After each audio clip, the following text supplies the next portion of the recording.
지난주에 이제 우리가 말씀을 들으면서요, 이 주님의 말씀, 주의 교훈이죠. 특별히 주일 아침에 이렇게 우리에게 주는 이 설교가 주의 교훈임을 믿고 이게 몸에 좀 습득을 해야 된다라는 차원에서 우리가 서리고를 하자 그렇게 이야기를 했어요. 기억에 남아 있습니까? 그때 이가탄을 제가 설명하면서 그렇죠. 우리 교회가 서리고 하자면서 서리고가 뭐죠? 중을 대고 보고 나누고. 예, 따라합시다. 중을 대고 보고 나누고. 감사라, 이게 주의 말씀을 습득하는 차원이고 이것까지 잊어버리고 있었다면 하여튼 우리가 들었던 이 주의 말씀을요 늘 계속 입으로 고백하고 기쁨의 편지를 통하여 보고 나누고, 그래서 그 교훈이 우리를 변화시킴을 우리가 믿으셔야 돼요. 아멘. 예.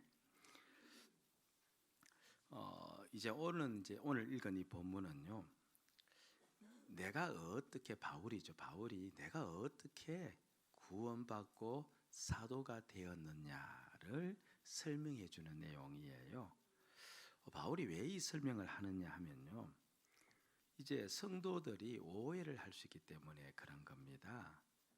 이 사도라는 말은 아무나에게 붙이는 호칭이 아니고 12사도가 있잖아요. 12명의 제자가 12사도인데 사도란 호칭을 붙일 때는 반드시 조건이 이제 성립이 되어져야 돼요. 어떤 조건이냐니까 반드시 생전에 주님의 말씀을 3년 동안 다 들었어야 했으며, 그리고 주님의 부활을 눈으로 목격한 자이고, 그리고 또 무엇을 목격한 자이야만 됩니까?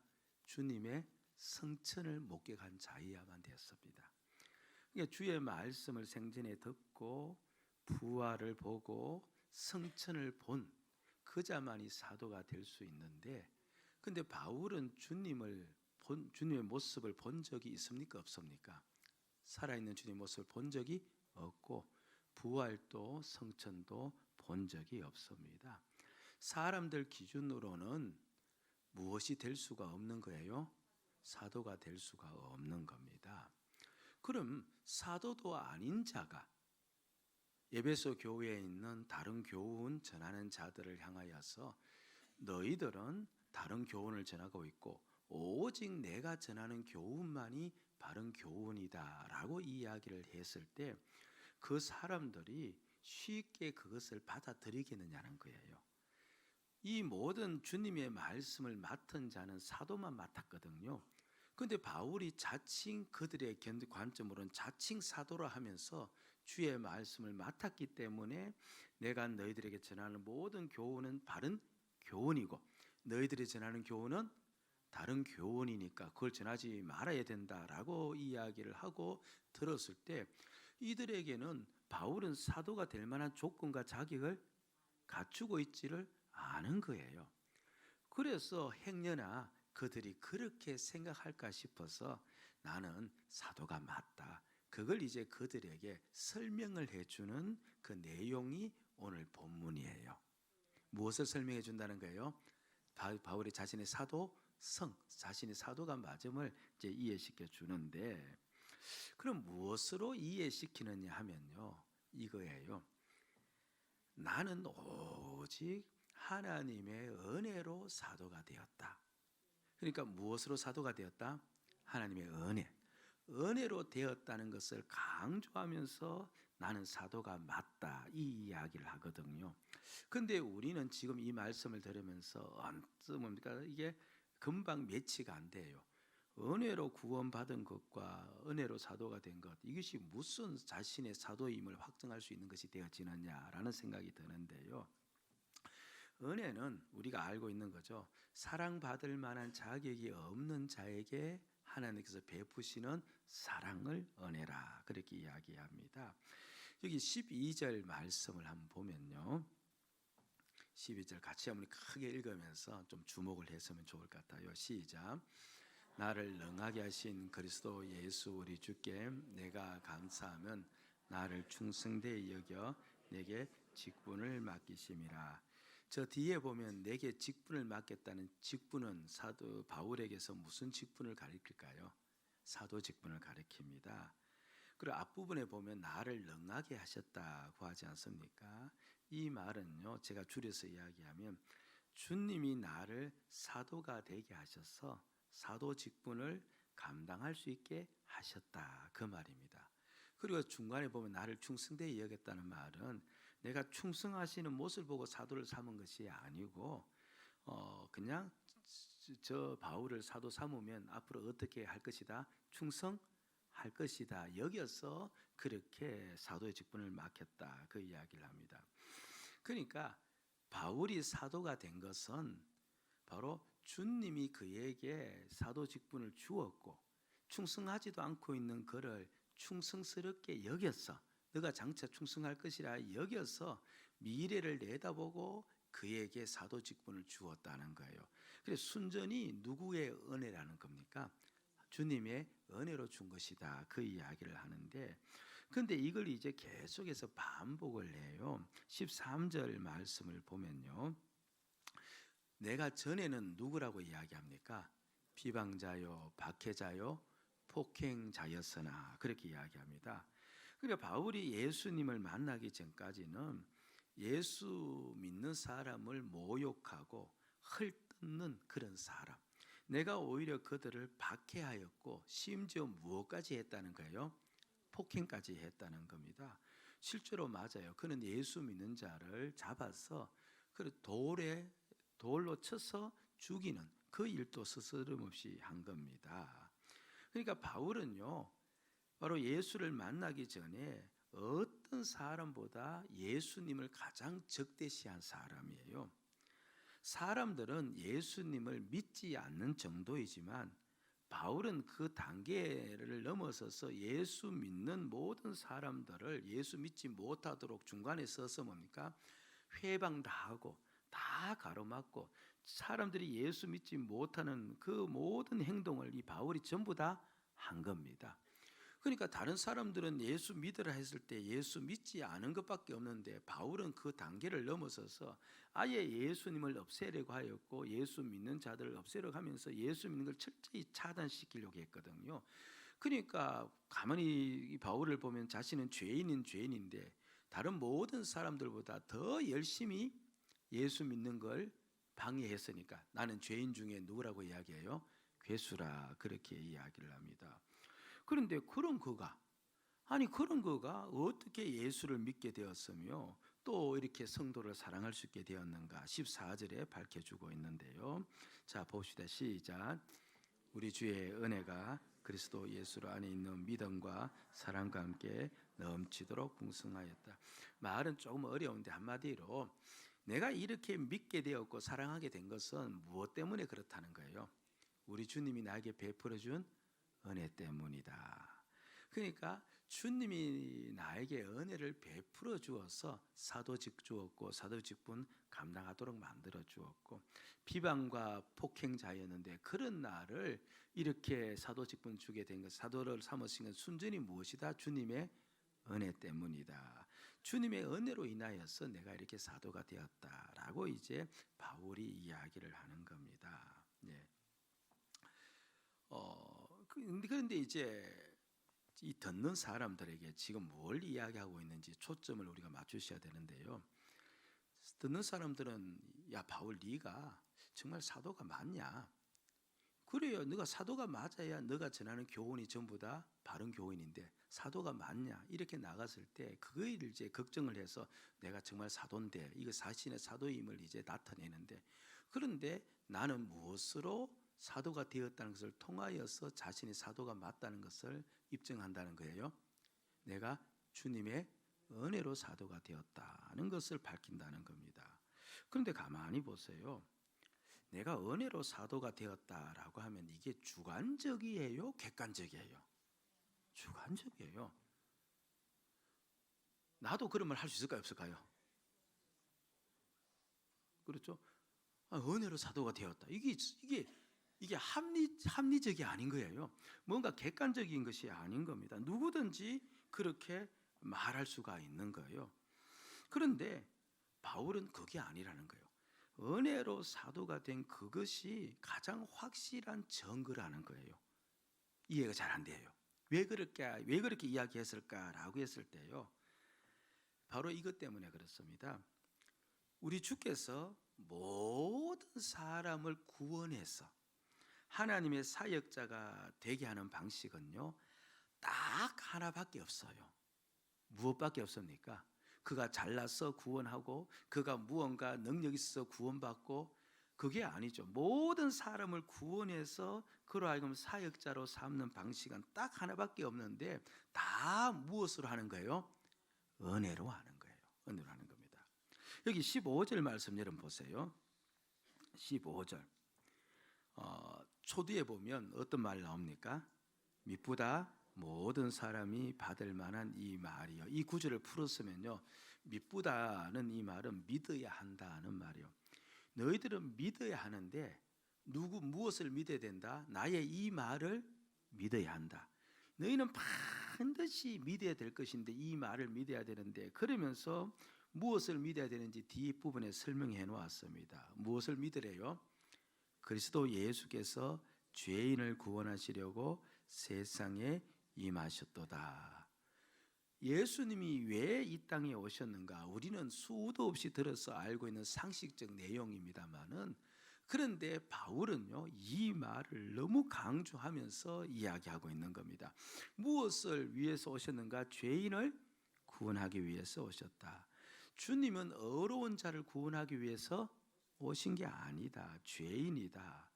그럼 죄인을 구원하기 위해서 오셨다는 이 말은요, 무엇을 가리키느냐 하니까, 죄인은 구원받을 수가 원래 있어요, 없어요? 죄인은 구원받을 수 있는 존재가 아닌 겁니다. 예. 죄인은 전부 다 누구하고 원수로 살아가고 있는 겁니까? 예, 주님과 원수로 살아가고 있어요. 자기가 주인 되고 자기가 왕이 되어 살아가고 있으니까요. 그러면 자기가 주인 되어 살아가는 그는 구원받을 자가 아니라 무엇 받을 자예요? 하나님의 심판을 받을 자인 겁니다. 그래서 예수 믿기 전에 우리를요, 에베소서 2장 3절에서는 이렇게 설명을 해 놓았는데, 좀 딱딱하지만 그래도 집중해서 한번 봅시다. 크게 읽읍시다. 시작. 전에도 우리도 심을 따라 지내며 육체와 마음이 원하는 것을 하여 다른들과 같이 본질상 진노. 예, 제가 크게 읽읍시다. 강조는 저 혼자만 하는 것 같아요. 늘 할 때마다. 자 보세요. 우리는 구원받을 방 전이었는데 뒷부분에 보면요, 우리는 그래서 전부 다 그렇죠, 죄인이었기 때문에 본질상 무엇이었대요? 진노의 자녀. 본질은 바뀌어요, 안 바뀌어요? 안 바뀌어요. 그럼 모든 죄인은 전부 다 무엇을 받을 자예요? 심판받고 하나님의 저주 받을 자입니다. 구원받을 자들이 아닌 거예요. 지금 바울이 무엇을 설명하는지 아십니까? 나는 은혜로 구원받아 사도가 되었다. 이것이 바로 내가 사도가 된 증거다라고 이야기하는데요. 그러면서 은혜로 구원받은 것은 주관적인 것 같은데, 그게 어떻게 자신의 사도임을 나타낼 수 있느냐라는 것을 가지고 지금 우리가 이야기하고 있죠. 그런데 우리가 구원 얻을 수 있는 방법은요, 죄인은 우리가 본질상 죄인이기 때문에 우리는 절대 구원받을 수가 없어요. 그럼 구원받을 수 있는 방법은 무엇밖에 없습니까? 무엇밖에 없어요. 우리는 절대로 불가능해요. 그럼 무엇밖에 없어요? 주님께서 우리에게 사랑받을 수 없는 자에게 사랑을 베푸시는 뭘 주시는으로? 은혜를 주심으로 구원받을 수밖에 없는 겁니다. 그러니까 은혜 아니고는 구원받을 방법이 없는 겁니다. 그러니까 내가 구원받아 사도가 되었다는 것을 무엇을 통하지 않고는 설명이 안 돼요. 은혜가 아니고는 설명이 안 되는 겁니다. 내가 어떤 자격과 공로로 되었다라고 설명할 수가 없는 겁니다. 너희들이 은혜로 구원을 받았듯이 나 또한 은혜로 되었다. 라는 것밖에는 다른 식으로 설명할 수밖에 없고, 그런데 그들도 은혜로 구원받았은 걸 아니까 나 또한 은혜로 구원받아 사도가 되었다는 것을 너희들이 어떻게 하라는 겁니까? 받아들이라. 그 이야기를 지금 하고 있는 겁니다. 예? 그러면 이제 또 다른 궁금증이 하나 일어나요. 그럼 은혜로 어차피 바울의 그 노력과 능력이 아닌 은혜로 구원받고 사도가 되었다면, 그러면 왜 바울만 은혜로 그렇게 사도가 됐냐? 어차피 은혜로 되는 건 자기의 노력이 아니고 은혜가 되려면 우리도 될 수 있다 없다? 될 수 없어요. 어차피 은혜로 되는 거잖아요. 은혜로 되면 그 당시 편지를 받는 자들이 야 그럼 은혜로 되면 왜 너만 됐냐? 그럼 다른 사람도 될 수 있지 않느냐라고 하는데 바울은 어떻게 이야기합니까? 아니다. 나 혼자만 된다. 다른 사람은 절대로 될 수 없고 이제 사도는 전부 다 끝이 났다. 12명의 제자 플러스 누구밖에 없어요? 바울 자신. 이 13사람은 사도이지 다른 사람은 사도가 아니다. 그렇게 이야기를 하는 거예요. 아니 이게 무슨 뚱딴지 같은가. 자기가 능력으로 되면은 뭐 그냥 그거는 뭐 어쩔 수 없이, 근데 어차피 하나님께서 불쌍히 여겨져서 그렇게 은혜를 베풀어 주었으면 다른 사람 또 은혜를 베풀어 주면 사도가 되는데 왜 바울은 자신만 그렇게 사도가 되었다고 이야기했을까라고 했을 때 16절에서 그 답을 가르쳐 주고 있는 겁니다. 16절 초디에 보니까 어떻게 노란색 글자를 보니까 어때요? 그러나 내가 긍휼을 입었다는 말은 그냥 은혜를 받은 까닭은, 그렇게 이해하셔도 돼요. 은혜를 받은 까닭은, 그러니까 내가 사도가 된 까닭은 그 다음 설명을 해 주어요. 시작. 내게 먼저 후에 주를 믿어 영생 얻는 자들에게 본이 되게 하려 하심이라. 뒤에 보면 나중에 주를 믿어 영생 얻는 자에게, 모든 믿는 자들에게 무엇이 되게 하기 위해서? 본이 되게 하기 위해서. 그러니까 하나님이 나를 사도로 임명하신 것은, 은혜로 사도로 임명한 것은 까닭이 있는데 사람들에게 무엇 되게 하기 위해서? 본이 되게. 내가 모델 하우스와 같은 존재이기 때문에 그렇다. 그렇게 이야기를 하는 겁니다. 이게 무슨 말인가 하니까요. 이 바울의 구원은요 정말 극적이에요. 그가 언제 구원받고 사도가 되었냐니까 예수 믿는 사람을 잡아 죽이려고 길을 가다가 예수를 만났거든요. 예수 믿는 사람들 격려하기 위해서 간 게 아니고, 무언가 부흥에 참여하기 위해서 간 게 아니고, 무엇하러 가다가? 믿는 사람들 없애기 위해서 가다가 호련히 그에게 빛이 내리쬐고 그 가운데서 주님이 나타나서 바울의 이름을 부르면서 너는 그렇죠, 이방인을 위한 택한 나의 그릇이다. 한마디로 너는 나의 사도다. 이 이제 임명을 받은 겁니다. 예. 그러니까 바울의 이 구원 사건은요 정말 드라마틱해요. 극적인 사건입니다. 그리고 아까도 말씀드린 것처럼 바울은 누구와 원수가 되어 살았어요? 예수님과 원수가 되어 살았습니다. 이보다 더 예수님과 원수되어 산 자가 없을 정도로 그는 완전히 예수님과 원수되어 살았습니다. 예. 그러니까 바울의 개인적 그 입장을 보면 그는 구원받을 공로 자격이 전혀 없는 게 분명하게 보여요. 바울처럼 분명하게 자격도 없고 공로가 없다는 것을 보여줄 사람이 잘 없는 겁니다. 죽이려고 가다가 만났으니까. 그렇잖아요. 그러니까 그가 오직 나는 구원이 은혜로 되었다는 것을 이 세상에서 가장 잘 보여줄 수 있는 인물이 있다면 누구라는 말이에요? 바로 나라는 말이에요. 나보다 은혜로 구원받았다는 것을 더 잘 보여줄 수 있는 사람이 없다는 겁니다. 여러분 가만히 보세요. 우리가 사실 구원은 받았는데요, 우린 바울처럼 그렇게 극적으로 받지는 않았어요. 그렇죠? 그래도 뭐 예수 믿는 것에서 호감은 좀 가졌고, 반대해도 다른 사람 믿는데 뛰어가서 믿지 말라고 소리친 적 없고, 그렇죠. 또 믿는다고 해서 그 사람 그렇죠 막 핍박한 적도 없잖아요. 그러다가 이렇게 믿게 되었어요. 그래서 가만히 보면 우리는요 이렇게 믿음을 가진 것에 대해서 때로는 내가 좀 종교성이 강해서 그런가, 내가 또는 뭡니까 옆에 순종자리 그런 생각이 드는데, 바울은 전혀 그런 생각을 할 수 없는 사람이에요. 죽이려고 가다가 예수 만났으니까. 결국 바울을 보면서 모든 사람들은 인정하게 된다는 거예요. 아, 구원은 무엇으로 받는구나? 은혜로 받구나. 그걸 인정하게 되고 또 하나 뭘 인정해야 되니까? 그렇다면 바울이 은혜로 구원받았다면 이 세상에서 구원받지 못할 사람은 없다. 그걸 누가 가장 잘 보여주기 때문에 바울이 가장 잘 보여주는 인물이기 때문에 그래서 바울을 사도로 삼아서 그 복음을 은혜로 구원받았다는 그 복음을 전하게 하기 위해서 나를 사도 삼았다. 그렇게 이야기를 해요. 그래서 바울은 가는 곳마다 복음을 전하는데 오직 우리가 예수를 무엇만 하면 구원받는다? 믿기만 하면 이게 무슨 말입니까? 은혜로 구원받는다는 말이거든요. 그래 그 복음을 전하기 위해서 온 사방팔방으로 다녔던 것입니다.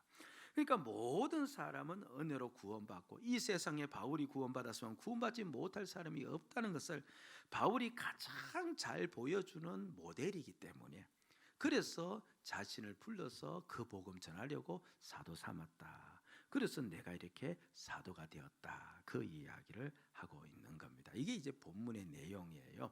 잠깐 정리하는 차원에서요. 말씀 딱딱하기 때문에 이제 바른 교훈을 전하지 않는 다른 교훈을 전하는 그들에게 너희들 걸 전하지 말아야 돼. 오직 내가 전하는 교훈만 바른 교훈이야. 이렇게 이야기하니까 그 사람들이 눈을 싹 긁으면서 아니 어떻게 너가 전하는 복음만 바른 교훈이냐? 그렇게 아니 나 사도가 아니냐? 아니 그럼 어떻게 너가 사도가 되었냐? 이렇게 하니까 자신의 사도됨을 입증하기 위해서 나는 무엇으로 구원받았다? 은혜로 구원받았고 내가 또 유일하게 사도가 된 까닭은 내가 가장 극적으로 구원받았기 때문에 그렇다는 것을 이제 설명을 해서 이 내용을 이제 이어가고 있는 겁니다. 되셨죠? 아멘. 예, 이게 이제 본문 내용이에요. 설교 끝인 같은데 하여튼 본문 내용이에요. 그런데 여기서 이제 우리가 오늘 우리에게 주시는 교훈이 있어요. 그게 뭐냐니까 주님께서 이제 우리에게 은혜를 베풀었는데 왜 우리에게 은혜를 베풀었을까? 보세요. 우리 차원에서는 내 개인적 차원에서는 나는 주님의 사랑을 받을 자격이 없는 죄인이었기 때문에 주님이 나를 구원해서 나는 주님으로부터 뭘 받았다고 해요? 은혜를 받았다고 하는데 근데 주님의 차원에서는 은혜를 베풀 때 무언가 주님은 나름대로 기준이 있을 것 아니에요. 우리는 은혜 받을 자격이 없지만 은혜를 받았기 때문에 그렇죠. 은혜라고 이야기하지만 근데 주님은 우리에게는 주고 저기는 안 줬잖아요. 바깥에 있는 사람들에게는. 그럼 주님은 또 무언가 이유가 있어 은혜를 주어도 이유가 있을 것 아니에요. 그럼 이유가 있다고 그냥 좀 긍정해 주세요. 이유 있을 거 아니에요. 그렇죠? 예. 그렇죠? 그럼 도대체 그 이유가 뭘까라고 해서 아까 읽었던 이게 엄청 중요한 말씀이에요. 16절 아까 좀 15절 보니까 그 상반절을 보면요. 좀 16절 상반절이죠. 그러므로 내가 무엇을 입은 까닭은 긍휼함을 입은 까닭은 이것을 뒤집어 보면 우리 하나님께서는 바울을 어떻게 여기셨다? 긍휼히 여기셨다. 긍휼은 불쌍히 여기셨다 이 말이거든요. 바울을 바라보니까 불쌍한 거예요. 불쌍하니까 그에게 무엇을 베푼 거예요? 은혜를 베풀었다. 그럼 주님이 나에게 은혜를 주어서 예수 믿게 했다는 말은 나를 어떻게 보았다는 말이에요? 불쌍히 보았다는 말이에요. 누가 나를 불쌍히 보면 기분이 좋아요, 나빠요? 예? 어때요? 물론 우리가 거린 같으면야 뭐 기분 좋겠죠. 수입이 많아지니까. 그런데 정상으로 가는데 불쌍히 보면 뭡니까? 별로 기분이 좋지 않아요. 그래서 이건 우리의 감정과 우리의 자존심을 건드리는 말인데 근데 여러분 오늘 이 말씀을요. 평생을 두고 신앙생활하는 동안 잊지 마셔야 돼요. 왜 하나님께서 날 구원했냐? 왜 나에게 예수님 보내주신 은혜를 주었느냐? 내가 못하기 때문에 불쌍하기 때문에 그러면 내가 불쌍한 존재이기 때문에 그렇게 주었다면 내가 어떤 자라는 말입니까? 그 당시 예수님께서 나에게 은혜를 주실 때 나는 어떤 자였는가? 말할 필요 없이 죄인이었다는 거잖아요. 근데 죄인은 아까도 이야기한 것처럼 절대로 무엇을 받을 수 없는 자예요. 구원받을 수 없는 자, 심판받을 자밖에 안 되는 겁니다. 그런데 당시에요. 죄인이라는 호칭은요.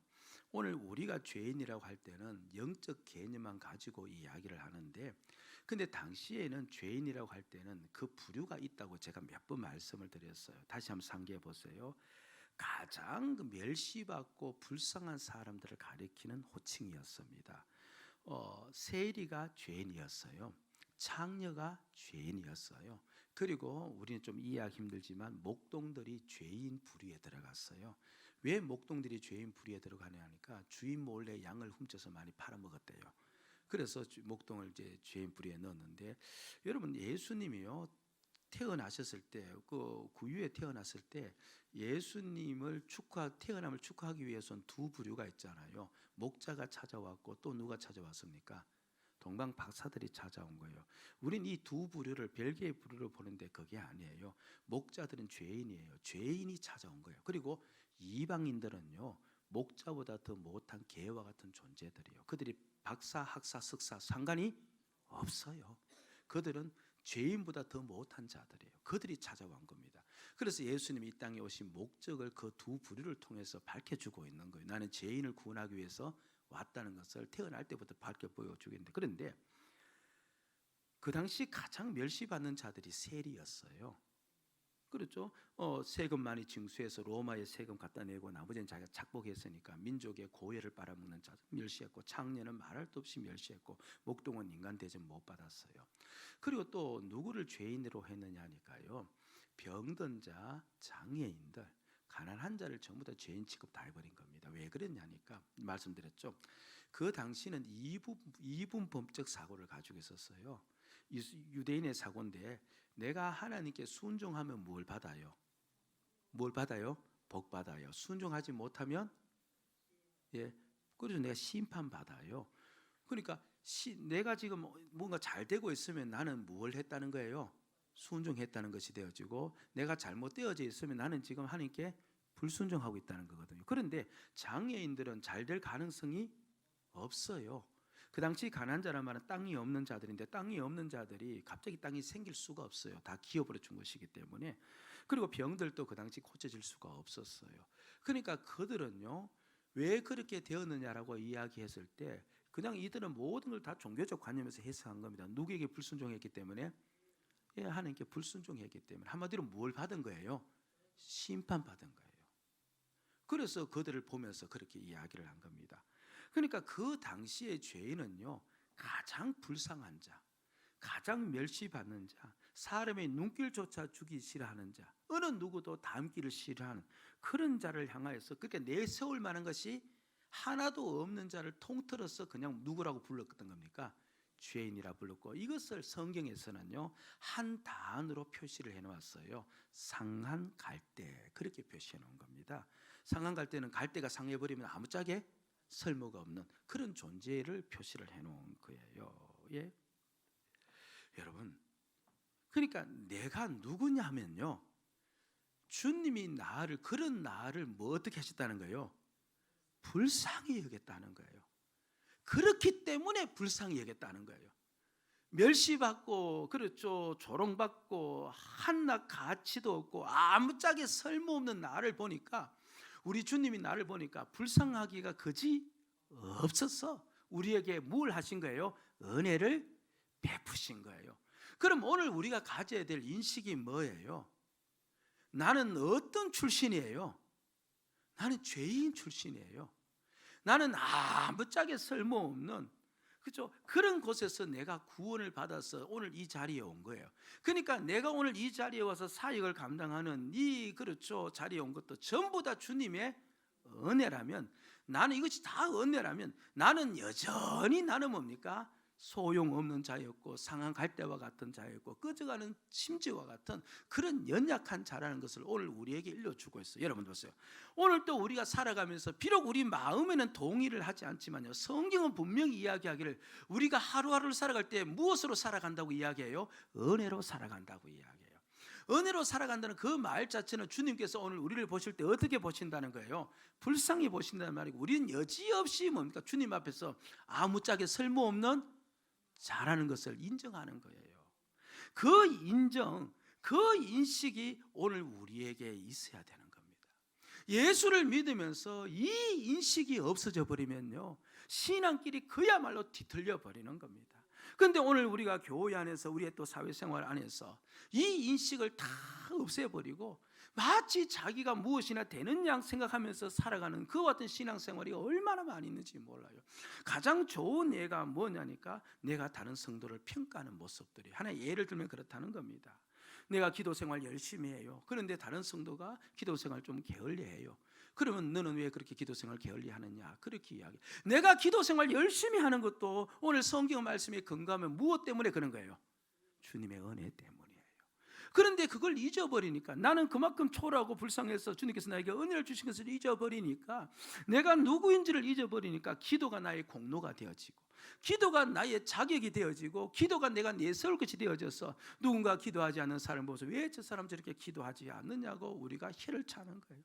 내가 충성하는 것도 은혜이고 내가 봉사하는 것도 은혜인데, 은혜라는 말은 내가 그만큼 아무짝에 쓸모없는 존재에서 주님이 나를 불쌍히 보셨다는 말인데, 내가 그런 존재임을 잊어버리니까 충성하지 않는 자를 향하여서 왜 저렇게 믿으면서 충성하지 않느냐고 이야기를 하는 거예요.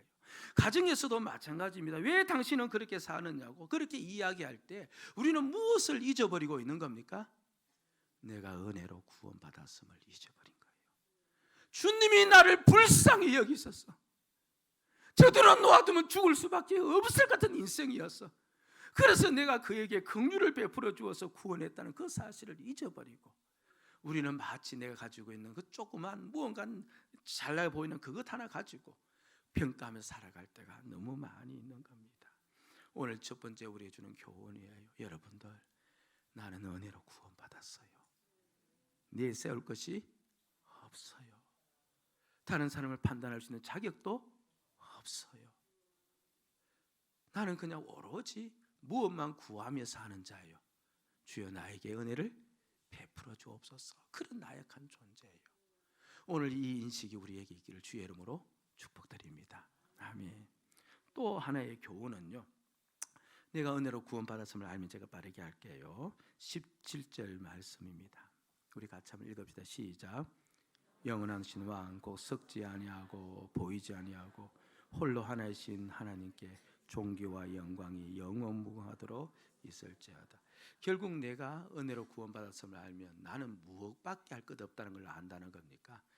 모든 것을 하나님께 영광을 돌린다는 것을 아는, 영광을 돌리는 것을 우리가 확인할 수 있다는 겁니다. 이런 보세요. 내가 이제 수십 년 동안 애써 벌고 모아서 좋은 집을 샀어요. 좋은 집을 샀습니다. 그럼 좋은 집을 사면 이제 우리는 이제 친인식한테 연락하고 또 부모 형제에게 연락해서 집들이 한다고 광고하고, 그리고 또 누군가에게 또 그렇죠, 광고하면서 나름대로 은근히 자부심을 가져요. 내가 수십 년 이렇게 모아서 좋은 집 하나 마련했다, 자부심을 가집니다. 자, 그런데 잠깐 한번 바꿔서 생각해 봅니다. 그렇게 자부심을 가지고 있는 그때에 병원에 갔는데, 뭐 그냥 좀 식상한 레파토리지만 병원에 갔는데 의사가 나를 보고 당신 3개월만 살다가 죽을 겁니다 라고 시한부 판정을 내린 겁니다. 병원에 들어오기 전까지는 흐뭇했어요. 날아갈 듯이 기뻤어요. 수고의 대가를 내가 얻었으니까. 근데 시한부 판정을 딱 받고 나오면 내가 살고 내가 장만한 그 집이 막 자랑스러워요. 아니, 자랑스러울까? 우리가 시험 판정 받아본 적이 있기 때문에 자랑스러울까요? 아닙니다. 우리가 상식으로 알면 오히려 반대되는 생각이 들 거예요. 내가 수십 년 저 집장을 하기 위해서 예를 쓰다가 충성할 기회 놓쳐버리고 주님께 헌신할 기회 놓쳐버리고 그렇게 사는 거, 그걸 오히려 예통해하면서 주님께 회개할 거예요. 좋은 집이 자랑거리가 더 이상 안 될 겁니다. 근데 저 좋은 집이 자랑거리가 될 수 있으려면요, 바로 내가 구원받았다는 것을 알면 좋은 집도 그때부터 자랑거리가 되어져요. 내가 심판받을 자, 그러니까 지금 우리가 시한부 인생을 살잖아요. 30년 40년 다 죽을 시한부 인생을 사는데, 그런데 내가 구원받았고 내가 심판받았고 내가 건강하고, 그렇죠, 내가 무언가 앞으로 많이 잘 살아갈 날이 있다면 좋은 집도 뭡니까? 의미가 있게 되어지고, 좋은 내가 하고 있는 모든 일들도 의미가 있게 되어져요. 그러니까요, 나에게 있는 모든 것은요, 내가 구원받았다는 조건 속에서 의미가 있는 거지, 구원받지 않았으면 그 모든 것은 의미가 없어요. 한번 생각해 보세요. 내가 내일 죽을 그렇죠 몸 심판에 이르는 몸이라면 오늘 나에게 있는 좋은 것은 하나도 의미가 없게 되어지는 거예요. 그래서 그걸 깨달으면요, 이 모든 것이 구원받고 난 다음에야 의미가 있다는 것을 깨달으면, 그러면 그 모든 것도 다 누구에게 영광이 되는 겁니까? 주님께 영광 돌리는 통로가 다 감사할 제목이에요. 그렇잖아요. 구원 때문에 의미가 있기 때문에 그걸 주님께 감사하면서 영광을 돌리게 되는 거예요. 내가 은혜로 구원받았다는 이 사실을 내가 깨닫게 되어지면요, 우리에게 있는 주어진 모든 좋은 것은요 다 주님께 영광 돌릴 수 있는 도구요 수단이에요. 자기 자랑거리가 될 수가 없습니다. 그리고 마지막 하나만 더 짧게 이야기하면, 그럼 우리가 주님께 영광 돌릴 때 가장 그렇죠, 가장 주님께 많이 영광 돌리는 게 어떤 것인가라고 이야기했을 때, 여러분 무엇이 주님을 가장 영광스럽게 할까요? 무엇이 가장 주님을 영광스럽게? 항상 제 질문은 그렇죠, 참새 두 마리 시리즈 같아요. 예. 무엇이 가장 영광스럽게 보세요? 주님이 은혜로 나를 구원했어요. 그럼 오늘 이 땅 살면서도 무엇을 인정하는 겁니까? 주님의 은혜를 인정하고, 주여 내가 그런 존재니 은혜를 주옵소서. 이것보다 주님을 더 영광스럽게 하는 게 없어요. 그래서 올 한 해 우리 교회가, 우리에게는 은혜가 있으니까 이제는 그 은혜를 뭡니까? 구하며 살자고 그렇게 이야기하지 않았습니까? 여러분 주 기도문의 첫째가 뭐예요? 하늘에 계신 우리 아버지. 그 다음 뭡니까? 이름이 거룩히 여김을 받으시오. 그게 무슨 말인가 하니까 당신의 이름이 높아지기를 원합니다. 한마디로 오늘 나의 삶을 통하여서 주님이 영광 받으시기를 원합니다, 이런 뜻이거든요. 그런 다음에 이제 구하는 거예요. 나라가 임하시고 오늘 일용할 양식을 주시고 시험 들지 말게 해주시고 악에서 건져 주시옵시고. 다 무엇을 구하는 겁니까? 주님의 은혜를 구하는 거예요. 주님의 은혜가 있어야만 오늘 내가 시험 들지 않겠습니다. 주님의 은혜가 있어야만 내가 오늘 악에서 건짐 받겠습니다. 주님의 은혜가 있어야만 오늘 내 하루의 일상 속에서 모든 일들이 주의 능력으로 잘 되겠습니다. 그러니까 나에게 능력을 주시되 은혜를 주시옵소서. 이게 바로 주님께 영광 돌리는 최선의 방법인 줄로 믿습니다. 우리 교회가 올 한 해 주님께 영광 돌리며 사셔야 될 줄로 믿습니다. 여러분 매일마다 나오셔서 그렇죠, 주님의 은혜를 간구하시며 그렇게 나가시고, 그러나 오늘 이 말씀 꼭 기억하시고, 내가 은혜로 구원받더란 이 말씀, 나는 내세울 것이 하나도 없다, 그것을 꼭 기억하시고 겸손한 가운데 나에게 있는 모든 것 주님께 영광 돌리며 날마다 주님의 은혜를 구하며 살아가는 복된 믿음의 길 꼭 걸어갈 수 있기를 주의 이름으로 축복을 드립니다. 아멘.